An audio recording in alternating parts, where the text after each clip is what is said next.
So Michael, TV Everywhere is everywhere, finally, right? So what does that mean for content producers in general?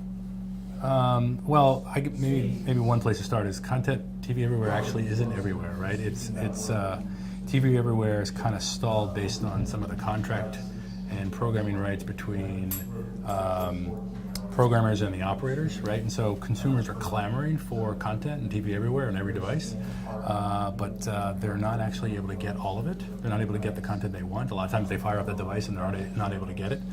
But what we see is from the little bit of content that is available on those devices, consumption is high. People use it. People use it everywhere. It varies by device. It varies by situation. So what we find is if you're watching on your laptop, you tend to watch for a long period of time. You might be watching around your house. You might be watching at the office.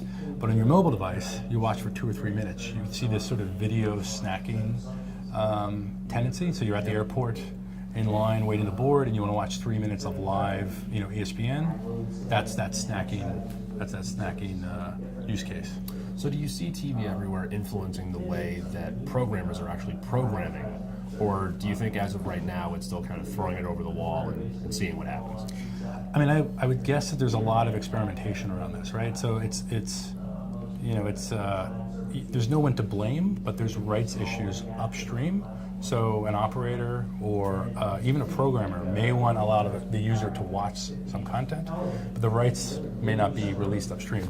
So with what rights there are available, you see a lot of experimenting. How do we drive this piece of content? How do we drive that piece of content? Or what audience does this piece of content appeal to on this device?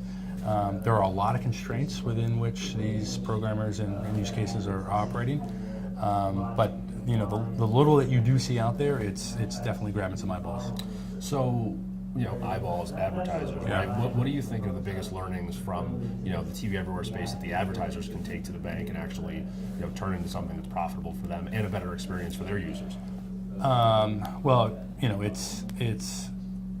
It's incredibly engaging content on a device that is trackable, is mobile, is portable, and it allows the creators of great content to work with advertisers to get better insights on the user, where they're going to be, which should drive for better marriage between content and advertising, right? Separate, different from TV, right? Where it's sort of one way, it's more broad, it's obviously broadcast. I think TV Everywhere opens up a lot of opportunities to bring advertisers the eyeballs, the specific eyeballs that they're looking for, and then drive them through the funnel in a way that TV obviously can't. So, Michael, thank you very much. Thank you. Appreciate it.